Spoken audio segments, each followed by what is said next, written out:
బీరకాయ మామిడికాయ కాంబినేషన్లో ఎప్పుడైనా పచ్చడి చేశారా? లేదంటే ట్రై చేయండి. పుల్ల పుల్లగా భలే ఉంటుంది టేస్ట్ అయితే.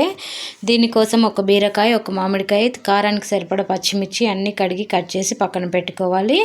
స్టవ్ పైన ప్యాన్ పెట్టి 2 స్పూన్ల ఆయిల్ వేసి పచ్చిమిర్చి దోరగా వేయించేసుకొని, ఆ తర్వాత కట్ చేసుకున్న బీరకాయలు కూడా వేసేసుకొని బాగా వేయించుకోవాలి.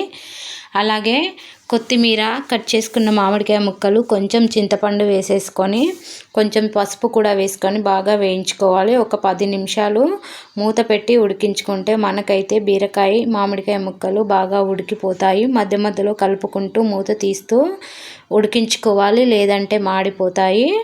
మనం వాటర్ ఏమి వేయట్లేము కాబట్టి ఆయిల్ కూడా కొంచెమే వేసాము, అందుకనే మధ్య మధ్యలో కలుపుకుంటూ ఉడికించుకోవాలి.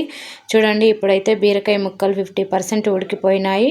ఒకసారి కలుపుకొని మూత పెట్టి మళ్ళీ ఒక 10 నిమిషాలు మంట లో ఫ్లేమ్లో పెట్టి ఉడికించుకుందాము. మనకి అప్పుడే పచ్చడి అనేది టేస్టీగా ఉంటుంది.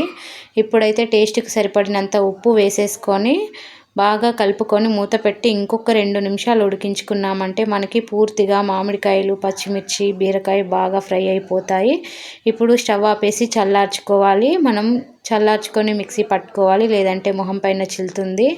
అలాగే మిక్సీ జార్లో బీరకాయ ముక్కలు వేసేసి 5-6 వెల్లుల్లి రెమ్మలు, జీలకర్ర వేసుకొని బరకగా పట్టుకోవాలి. మరీ మెత్తగా పట్టుకుంటే అంత టేస్ట్ ఉండదు. ఇలా బరకగా పట్టుకున్న ఈ పచ్చడిని ఒక బౌల్లోకి మార్చేసుకొని పోపు కోసము స్టవ్ పైన అదే ప్యాన్ పెట్టేసుకొని 1 స్పూన్ ఆయిల్ వేసి జీలకర్ర, ఆవాలు, ఎండుమిర్చి, పల్లీలు, శనగపప్పు, దంచుకున్న వెల్లుల్లి రెమ్మలు, కరివేపాకు వేసి ఇవన్నీ బాగా ఫ్రై అయ్యే వరకు ఫ్రై చేసుకోవాలి. మంట లో ఫ్లేమ్లో పెట్టి ఫ్రై చేసుకోవాలి. చివరగా ఇంగువ కూడా వేసేసుకుందాం. ఇంగువ వేయటం వల్ల మంచి ఫ్లేవర్ వచ్చేస్తుంది. స్టవ్ ఆపేసి మనం మిక్సీ పట్టి పెట్టుకున్న పచ్చడిని కడాయిలో వేసేసుకొని బాగా కలుపుకుందాం. ఇలా కలుపుకుంటే ఆయిల్ అంతా పచ్చడికి పట్టి టేస్ట్ అనేది బాగుంటుంది. ఇప్పుడైతే దీన్ని ఒక బౌల్లోకి సర్వ్ చేసేసుకుందాం. అంతే. ఈ కడాయిలో చివరిగా అన్నం వేసుకొని కలుపుకొని ప్లేట్లో వేసుకొని తింటే భలే ఉంటుంది టేస్ట్ అంతా ఈ చివరి అన్నంలోనే ఉంటుంది. ఒకసారి ట్రై చేయండి.